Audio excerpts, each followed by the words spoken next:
उनका 9th rank achieve हुआ है इलेक्ट्रॉनिक्स के ब्रांच में। तो उनकी गेट एग्जाम की जर्नी हम डिस्कस करने की कोशिश करेंगे इस वीडियो में, शॉर्ट में डिस्कस करने की कोशिश करेंगे। तो अपने आप को इंट्रोड्यूस करो तुम, और तुम कहाँ से आते हो, तुमने इंजीनियरिंग कहाँ से की है, और तुम्हें गेट एग्जाम का मोटिवेशन कब आया था? सर मैं शिवम गुप्ता हूँ, मैं हापुड़ उत्तर प्रदेश से बिलोंग करता हूँ। अपनी स्कूलिंग वहीं से करी थी, तो साथ साथ मैं जेई की प्रिपरेशन भी कर रहा था। तो 10th 12th में? 11 12 में 11th 12th में 11 12 में मतलब काफ़ी मेहनत करी थी जेई के लिए। उस टाइम लग भी रहा था हो जाएगा, एनआईटी तक लग रहा था मुझे कि जेई मेंस में मैं अच्छा परफॉर्म कर सकता हूँ। पर उस टाइम में फैमिली में ऐसी सिचुएशन बनी कि शायद नहीं कर पाया। तो मतलब काफ़ी शॉक इंसिडेंट हुआ था उस टाइम मेरे साथ। तो उसके बाद मैंने ड्रॉप ले मतलब काफ़ी सबने एडवाइस करा था कि ड्रॉप करना ज़्यादा बेस्ट ऑप्शन है, पर मैंने जो भी मिल रहा था उस स्कोर मतलब अपना एग्ज़ाम दिया था मैंने मेंस वगैरह का, यूपीटी वगैरह, तो उससे मुझे आईआईटी लखनऊ मिल गया था।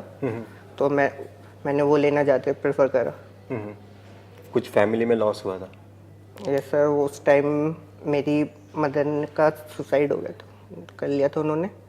तो काफ़ी शॉकिंग था मेरे लिए, क्योंकि बचपन से उन्होंने मतलब मैं ट्यूशन वगैरह भी नहीं गया था। उन्होंने ही मेरे बेसिक कॉन्सेप्ट डेवलप करे थे, मैथ्स वगैरह उन्होंने ही पढ़ाई थी। तो आप समझ सकते हैं मतलब एक मोटिव ये भी था कि कुछ उनके लिए अच्छा करना है, क्योंकि उन्होंने तुम्हें पढ़ाया है। तो तुम उसे कुछ रैंक में कन्वर्ट करना चाहते थे जेडबलई में। Yes sir. वो नहीं कर पाए थे तुम, इसलिए तुम्हें गेट एग्जाम में करना था इस बार। इसलिए मैंने फिर अपने 12th के बाद सोचा था मतलब कोई किसी एग्ज़ाम में तो करना है। तो फिर 12th के बाद ऑप्शन देखने लगा, कैट और गेट वगैरह। तो मुझे लगा कैट साइड मेरा उतना इंटरेस्ट नहीं है, तो मैंने गेट प्लस सीएससी की प्रिपरेशन स्टार्ट करने की कब सोची। स्टार्ट की थी आपने?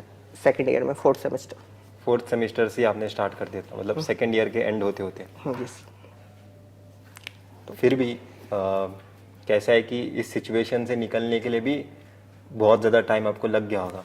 Yes sir. और कैसा है कि अभी के टाइम पे कोरोना वायरस में भी बहुत लोगों ने फैमिली लॉस देखा हुआ है। तो तुम उन लोगों को कुछ बताना चाहते हो कि कैसे हम इस चीज़ से लड़ सकते हैं, या फिर तुमने कैसे लड़ा था? सर स्टार्टिंग के मंथ्स तो काफ़ी शॉकिंग रहे थे, मतलब विश्वास नहीं हो रहा था मेरे लिए, तो विश्वास करना बहुत मुश्किल था। उसके बाद कॉलेज में गया, नए नए फ्रेंड्स से मिला, तो उन मतलब धीरे धीरे नॉर्मल होना स्टार्ट हुआ था। मतलब फर्स्ट ईयर तो मेरा ऐसे गया था, कॉलेज में कुछ ज़्यादा इन्जॉय वगैरह भी नहीं करा था। तो उसके बाद फिर जब सेकेंड ईयर में आया तो बस यही था कि उनके लिए अब जो लॉस हुआ है उसमें तो हम कुछ कर नहीं सकते। अब अगर मतलब उनकी मेहनत को अगर मैं किसी रैंक में कन्वर्ट करूँगा तो उन्हें डेडिकेट तो कर सकता हूँ रैंक, क्योंकि वो भी चाहती थी कि कोई मेरा बेटा कुछ तो करे। कुछ तो करे, कुछ अच्छा करे। तो यही था कि अपनी पूरी जी जान लगाकर गेट की तरफ फोकस रहना है। आपकी फाइनेंशियल सिचुएशन कैसी है फैमिली की? फाइनेंशियल सिचुएशन तो ज़्यादा अच्छी नहीं थी सर, मेरी मदर को जॉब पर भी जाना पड़ता था। एक्चुअली सिचुएशन यही थी कि वो चाहती थी जेई के टाइम, वो चाहती थी कि वो मेरा थोड़ा मतलब ध्यान दे पाए मुझ पर वो जॉब प्लस हाउस वर्क उन पर इतना अच्छे से शायद वो संभाल नहीं पाई। तो इसलिए शायद उन्होंने ये डिसीजन ले लिया, शायद पता नहीं। शायद से क्योंकि जिनके भी फाइनेंशियल सिचुएशंस अच्छे नहीं होते ना, उनकी फैमिली बहुत ज़्यादा इनपुट डालते रहते हैं एजुकेशन साइड अपने बच्चों के लिए। क्योंकि मेरे मॉम ने मुझे सब कुछ पढ़ाया है। मुझे भी 10th तक मेरे को जब वो जो कुछ भी पढ़ाया है उन्हें समझ में भी नहीं आता था कुछ, मैं जो बोल रहा हूँ उन्हें समझ में भी नहीं आता था। वो मैच करते थे कि OF मतलब ऑफ होगा, चला इस तरह से मेरा चेक करते थे मैं क्या बाय किया हूँ। तो मैं इसलिए तुम्हें रिलेट कर पा रहा हूँ। तो तुम्हें कभी डीमोटिवेशन ऐसा टाइप, तो मतलब कंसंट्रेशन बना नहीं पा रहा हूँ, ऐसा सब कुछ सिचुएशन तो कभी हुआ नहीं होगा गेट एग्जाम के प्रिपरेशन में? क्योंकि तुम्हारा डिज़ायर ही बहुत ज़्यादा। डिज़ायर तो बहुत ज़्यादा नहीं सर, फिर बीच में तब भी हो मतलब आपके टेस्ट सीरीज में मार्क्स कम आते हैं तो आपको अपने पोटेंशियल पर बहुत ज़्यादा डाउट होने लगता है कि होगा या नहीं होगा। रैंक आने से पहले तो सर बहुत डाउट रहता है क्या होगा। कितना खराब टेस्ट सीरीज में, कितना वर्स्ट रैंक क्या है आपका अभी तक? मेरा तो मार्क्स या फिर रैंक मुझे याद है सर, एक बार कुछ मतलब सब्जेक्ट टेस्ट था तो उसमें 600 तक गई थी। 600 तक गई थी? 600 से फिर आपने मैक्सिमम कितने मार्क्स तक लेके गए हो आप? मैक्सिमम मेरे सर एक बहुत इजी टेस्ट था वो तो खैर, तो 90 आ गए थे। उसमें रैंक क्या आया था? रैंक 1 आए थे। 1 आए थे। और आपके गेट एग्जाम में कितने मार्क्स आए हैं? 73। और टॉपर के भी 70-80 है, कुछ ज़्यादा डिफरेंस है नहीं। और आप गेट एग्जाम को किस तरह से देखते हो, क्योंकि अभी हम गेट एग्जाम पे, हमारी ऑडियंस सारी गेट एग्जाम की है। कैसा है कि मैं देख रहा हूँ गेट एग्जाम अभी MSQ इसलिए डालने की कोशिश कर रही है क्योंकि मेरे हिसाब से हमारा पेपर बहुत ज़्यादा न्यूमेरिकल हो गया था। ठीक है, तो कैसा है कि न्यूमेरिकल स्पेसिफिक ट्रेनिंग की जा सकती है कि ऐसे शॉर्टकट लो, ऐसे शॉर्टकट लो, फिर आप इस ऐसे टाइप के क्वेश्चन को सॉल्व कर लोगे, पर कॉन्सेप्ट के लिए कोई शॉर्टकट यूज नहीं हो सकता। ये सब और MSQ में तो थियरी ही ज़्यादा पूछी जा सकती है। तो तुम कैसे देख रहे हो गेट एग्जाम को अभी? सर मैं भी ये देखता हूँ MSQ में सर, ये एक तो 65 क्वेश्चन में आप इतना बड़ा सिलेबस कवर नहीं कर सकते। तो MSQ में क्या है कि 4 ऑप्शन से आप 4 न्यू कॉन्सेप्ट पूछ सकते हैं। नहीं तो क्या होता था, एक क्वेश्चन में एक ही कॉन्सेप्ट पूछा जा रहा था। तो MSQ से कवरेज बढ़ गई है सिलेबस की। नहीं तो आप खुद देखिए इतना वास्ट सिलेबस है इंजीनियरिंग का, 65 क्वेश्चन में कवर कर पाना बहुत मुश्किल है। तो मुझे लगता है कि MSQ से थोड़ा गेट का वो लेवल इंक्रीज हो गया है, टफनेस लेवल। और बाकी गेट एग्जाम मुझे लगता है कि आपके बेसिक कॉन्सेप्ट ज़्यादा चेक करता है रादर देन आपको कितनी ज़्यादा नॉलेज है। मतलब आप कितना, मतलब ये आप बताना चाहते हो कि कितना ज़्यादा चीज़ें पता है ये वो नहीं चेक किया जाएगा, क्योंकि आपको टॉपिक्स पहले से पता है प्रीवियस ईयर के बुक देखकर, वो कितने डेप्थ में पता है वो चेक किया जाएगा। Yes sir. क्योंकि बहुत लोग पूछते हैं मुझे भी कि इंपॉर्टेंट टॉपिक्स क्या है गेट एग्जाम में आने वाले, तो वो कैसे पता चलते हैं, तुम बता सकते हो? इम्पोर्टेंट टॉपिक्स तो सर मैं तो तीनों ब्रांच के कॉमन PYQ सॉल्व करे थे, तो वहाँ से आइडिया लग जाता है आपको कि IITs क्या पूछ रही हैं ज़्यादातर, उनके फेवरेट टॉपिक्स क्या है, उनके फेवरेट टॉपिक्स क्या है। जैसे अगर तुम्हें पेपर सेट करने बोले तो तुम भी अपने फेवरेट टॉपिक में से क्वेश्चन पूछोगे हमेशा। और मे भी सर शायद उस हिसाब से भी होता होगा, जो लेटेस्ट रिसर्च वगैरह चल रही है तो प्रोफेसर जो IT के प्रोफेसर है वो उस टाइप पर, जैसे आजकल EC में BJT के क्वेश्चन नहीं आ रहे, CMOS के आ रहे हैं। तो यही सर। बाकी आपको कॉन्सेप्ट क्लियर होने चाहिए। जैसे इस बार EDC में क्वेश्चन अच्छा लग गया था, मतलब ज़्यादातर सबको ये लगता है कि कलेक्टर की डोपिंग हाई होती है। वो सिर्फ एक EDC के एक NPTEL वीडियो है, कलमलकर सर, उनके वीडियो में वो बहुत अच्छे से बताया था। उन्होंने 3 डायमेंशन डायग्राम बना के बताया था। तुमने वो राइट अटेम्प्ट किया था क्या? हाँ ये सर, वो राइट अटेम्प्ट करा था मैंने। और आपको कुछ लास्ट में कुछ गाइडेंस देना है बच्चों को कि आपके हिसाब से गेट एग्जाम में सबसे इम्पोर्टेंट चीज़ क्या होती है?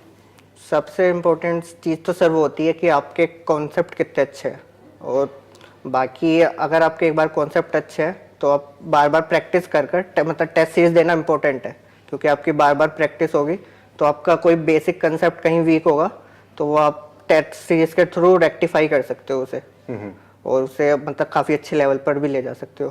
पर सबसे पहले कॉन्सेप्ट आना जरूरी है। सबसे पहले कॉन्सेप्ट आना, नहीं तो आप आइडेंटिफाई। सर जैसे मैं एक चीज़ बताना चाहूँगा, EMFT में क्या हुआ था, मैंने पहले पूरा पढ़ लिया था, फिर टेस्ट सीरीज अटेम्प्ट करनी स्टार्ट करी तो उसमें कम नंबर आते थे स्टार्टिंग में। तो मैं उसमें क्या होता डिस्ट्रैक्ट बहुत हो गया था, मतलब जो टेस्ट सीरीज के सॉल्यूशन रहते थे मैं उन्हें देखता था, और जब मैं अपने नोट्स देखता था उसमें कहीं दिखते ही नहीं थे वो। फिर सर लास्ट में आकर फिर मैंने क्या करा, अपने नोट्स को दोबारा रीड करा, फिर उस क्वेश्चन को उस सॉल्यूशन के बिना खुद से ट्राई करने की कोशिश करी, अपने नोट्स से देख कर कि कैसे कर सकता हूँ। तो अब मुझे पता पड़ा कि सर ये नोट्स से भी मतलब उस मेथड से ज़्यादा ईजी से हो सकता है जैसा टेस्ट सीरीज के सॉल्यूशन में दे रखा है। मतलब टेस्ट सीरीज से सॉल्यूशन से भी बेटर तुम्हें अप्रोच अपनी नोटबुक से खुद थिंक करके आ रही है। और आपके हिसाब से अप्रोच ही सबसे इंपॉर्टेंट होगी, क्योंकि लोग बोलते हैं गेट एग्जाम के बाहर आके मुझे सॉल्यूशन आता था पर वहां पे मैं सॉल्व नहीं कर पाया। वो तो सबको ही आता था, पर बेस्ट अप्रोच आती थी कि नहीं, वो डिसाइड करती है। मतलब आप सर 2 लाइन में भी क्वेश्चन कर सकते हैं, नहीं तो पूरा पेज भर जाता है। और अगर पूरा पेज भरोगे तो इसके वजह से ही बाकी के क्वेश्चन आपके रॉन्ग हुए हैं कहीं ना कहीं, राइट? सर बाकी मेरे फ्रेंड्स भी कहते थे कि तेरा 4-5 पेज में पूरा पेपर कैसे हो जाता है, उन सबका पूरा पैड भी भर जाता था। हाँ, तो आपने वो स्क्रिबल पैड पहले से यूज करना स्टार्ट किया था? सर यस, फुल मुक्त मैं स्क्रिबल पैड पर ही देता था। प्रैक्टिस नॉर्मल बुक्स में? प्रैक्टिस तो नॉर्मल। कितने मॉक टेस्ट दिए आपने अभी तक? मॉक फुल लेंथ तो सर मैंने 15 to 18 ऐसे। 15 to 18 मेरे हिसाब से उतने इनफ है। इनफ है। कब से देना स्टार्ट किया था आपने? मैंने मिड दिसंबर से देना स्टार्ट करा। मिड दिसंबर से, वही एग्जैक्ट टाइम है मेरे हिसाब से, दिसंबर 31 वर्स्ट टाइम है, राइट? और आपने शॉर्ट नोट्स बनाए थे? मैं फास्ट पूछ रहा हूँ, कुछ भी टॉपिक अगर रह गया होगा तो। नहीं, शॉर्ट नोट्स सर मैंने बनाए थे, वो मैंने स्टार्टिंग ऐसा हुआ था जैसे सब्जेक्ट कंप्लीट हुआ मैंने PYQ सॉल्व करे, उसके बाद ये जो भी कॉन्सेप्ट मुझे लगा IIT फ्रिक्वेंटली पूछ रही है, उनका फेवरेट है, वो बस वो शॉर्ट नोट्स में डाल लिया। हाँ, कुछ लोग बोलते हैं कि लेक्चर देखते ही आज के आज ही शॉर्ट नोट्स बनाओ। मेरे हिसाब से वो काम की नहीं, क्योंकि तुम्हें प्रीवियस ईयर में पता ही नहीं है आइडिया। एक बार प्रीवियस ईयर सॉल्व करने के बाद ही आइडिया लग सकता है कि मुझे शॉर्ट नोट्स कैसा बनाना है। Yes sir. क्योंकि यूनिवर्सिटी का भी सिलेबस सेम है, गेट एग्जाम का भी सिलेबस सेम है, आईएएस एग्जाम का भी सिलेबस सेम है। शॉर्ट नोट्स बनाना किसके लिए? कुछ वो होते हैं ना सर, जैसे पावर एम्पलीफायर होता है, इसी में इतना पूछा नहीं जाता, हाँ। तो उसे आप बार बार क्या पढ़ना। उसमें शॉर्ट नोट्स में इंक्लूड करोगे, अननेसेसरी आपने अपना पेज वेस्ट कर दिया। कितने पेजेस के होते हैं जनरली एक सब्जेक्ट के लिए शॉर्ट नोट्स? सर मेरे तो 10 to 12 पेजेस में जाते थे। मैं भी वही बोलता हूँ। तो थैंक यू। और कंसिस्टेंसी के बारे में भी लोग बहुत बात करते हैं, तो आप हमेशा 12 महीने कंटिन्यू पढ़ रहे थे या फिर बीच में आप थोड़े रुकते भी थे? सर बीच में आता था, मतलब मैं तो अपने कॉलेज के साथ कर रहा था ना, तो कॉलेज एग्जाम आते थे तो उस टाइम तो डिस्ट्रैक्शन हो ही जाता, उस टाइम आप गेट का नहीं पढ़ सकते, कॉलेज में पास होना भी जरूरी है। तो आप जब ये एग्जाम्स होता था तब क्या करते थे? तब बस कॉलेज का ही पढ़ता था, मतलब हमारे 10 to 15 डेज मैक्सिमम चलते थे एग्जाम, तो उस टाइम कॉलेज का ही पढ़ा जाता था। हाँ, पर उसके एग्जाम कंप्लीट होने के max to max 1 to 2 days का रेस्ट लेने के बाद गेट का फिर से। वापस चालू कर देते थे। प्लेसमेंट के टाइम? सर मैं प्लेसमेंट में नहीं बैठा था। आपने डिसीजन बना लिया था कि मुझे गेट में ही जाना है? क्योंकि आपको नजर भी आता होगा शायद से प्रीवियस ईयर क्वेश्चन सॉल्व करते वक्त। सर मुझे इतना कॉन्फिडेंट था कि मैं अंडर 500 रैंक तो किसी भी हालत में ले ही आऊँगा, तो ये था कि एमटेक मिल जाएगा तो वहाँ से प्लेसमेंट लो आईआईटी से, ये था। तो आपके हिसाब से अगर आप पहले से क्लियर हो, अगर आपको फीडबैक मिल रहा है प्रीवियस ईयर के बुक से कि आपसे क्वेश्चंस बन रहे हैं, तो पूरा डेडिकेशन देने के लिए कुछ प्रॉब्लम नहीं है? ये सब मेरे हिसाब से तो नहीं है। बाकी अगर किसी को लगता है प्लेसमेंट, अगर मतलब हमारे कॉलेज में तो ये था ना कि आईटी कंपनीज आती थी, कोर सेक्टर में था ही नहीं और प्लेसमेंट। आपको आईटी में जाना नहीं है, ये भी आपको पता है, तो क्यों अननेसेसरी अपना टाइम वेस्ट करना? वही सर। तो थैंक यू सर। नाम भूल गया मैं, शिवम गुप्ता। शिवम गुप्ता। शिवम गुप्ता। आपकी स्टोरी से बहुत लोग मोटिवेट भी हो गए, क्योंकि मैंने फील किया है कि बहुत सारे लोगों ने कोरोना के टाइम अपने करीबी लोगों को लॉस कर दिया है, तो वो अपना मन बना नहीं पाते या फिर उन्हें लगता है कि अभी क्या ही बचा है मेरे पास प्रिपरेशन करने के लिए। तो मेरे हिसाब से आपके वीडियो से बहुत लोग मोटिवेट हो गए और उनके लिए ही कुछ तो करना चाहेंगे। सर यही है, मोटिवेट हो तो मेरे फायदा ही है। और इवन आपके बाकी के फैमिली मेंबर्स भी है, आपके पापा है, आपके भाई बहन है? बहन है सर। उनके लिए भी आप एक एग्जाम्पल बन रहे हो। यस तो कैसा है कि एक तरीके से फैमिली पूरी स्टक हो जाती है एक लॉस के बाद। एक्चुअली मैंने एक मूवी देखा था सानी गुरुजी नाम का, और सानी गुरुजी की मूवी में भी वैसा ही कुछ है। उस सानी गुरुजी को भी बताते हैं कि आप अपने पिताजी के लिए पढ़ो, आप अपने भाई बहनों के लिए पढ़ो, आप इस दुनिया के लिए पढ़ो, क्योंकि वो भी बहुत ज़्यादा फाइनेंशियली पुअर होते हैं। और फाइनेंशियली जो इंसान पुअर होता है ना, वो जिस लेवल के प्रॉब्लम फेस करता है बहुत अलग लेवल के होते हैं। सर मैंने भी कहनी, मतलब स्टार्टिंग में तो वीडियो लेक्चर मोबाइल पर देखता था, लैपटॉप भी नहीं था, तो काफ़ी दिक्कत होती थी। अभी तो सब अभी तो सब इम्प्रूव होगा। अभी तो इम्प्रूव होगा। अब तो नीचे जाना तो बहुत मुश्किल है।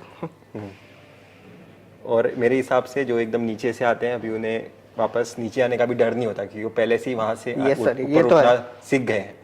अगर फेल भी हुए तो मतलब इससे नीचे तो शायद नहीं जाएंगे। इससे कुछ ऊपर ही हो सकता है, अभी नीचे तो जा नहीं सकते। ये तो है सर, जिसके पास ज़्यादा होता है उसे ही डर होता है खोने का, जिसके पास कुछ नहीं होता उसे कोई डर ही नहीं होता खोने का। मेरा तो ये मानना है। आप अपने फैमिली के घर हो, ठीक है? और आपकी स्टोरी सुन के और आपको मिलके ही मुझे बहुत ज़्यादा अच्छा लगा है। और मैं होप करूँगा इस वीडियो से बहुत लोग को मोटिवेशन मिलेगा।